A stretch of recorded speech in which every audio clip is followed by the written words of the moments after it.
I was continuing to see a medical doctor on an outpatient basis, and I was still seeing a therapist. But after probably a year or so, I was weaned off the medications that I'd been on for these comorbidities, and I stopped seeing my therapist. I really didn't have to go see the eating disorder doctor anymore. And so everyone thought that I was doing really well, and I was doing well. And I thought, okay, I'm all better now. And I really didn't think that there was any chance that the eating disorder could come back. Looking back on this period, I wish that I had just continued with at least Yeah. therapy so that I could use that just as just someone who could be a sounding board, and so that I would always have that resource at my disposal, because I think sometimes it can be hard when you think I'm fully recovered, I don't need any more help. But I think that if you've had a really serious life-threatening eating disorder, you may need help for the rest of your life, right? And that's not something to be ashamed of. But I really thought I need to be done with therapy. I need to be done with everything associated with the eating disorder. And then when I did end up relapsing, I felt like I couldn't ask for that help, because I thought, well, I'm supposed to be all better. Yeah. I'm supposed to be beyond Yeah, that. the shame kind of shut that down, didn't it? Yes. So I don't know a lot about eating disorders, but what it's sounding like, is it almost like someone dealing with alcoholism, like they're always going to have to maintain it for the rest of their life? Because it sounds like it's a difficult journey. Going through trauma and healing from it, is tough, and it's a lifelong journey. But it sounds like this is much more difficult. Why is that?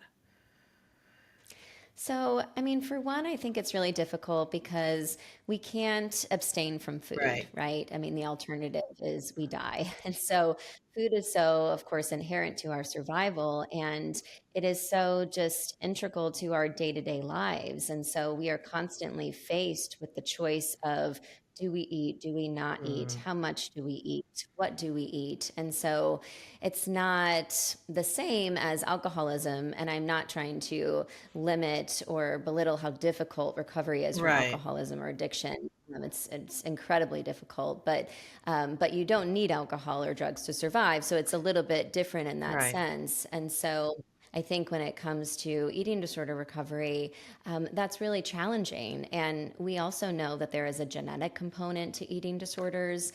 And Oh. so that is something that we can't erase, right? We can't erase our sort of genetic sort of making. And so there's all these different factors that go into eating disorders.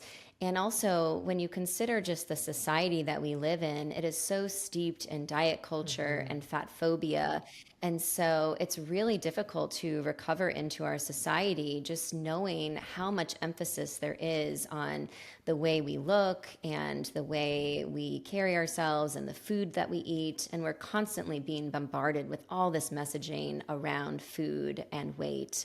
So there's a lot that goes into it. I have certainly talked with folks who consider themselves to be fully recovered. So I don't want to undermine the fact that some people do feel like they've reached this full expression of recovery where the eating disorder really is something that was part of their past and no longer part of their present.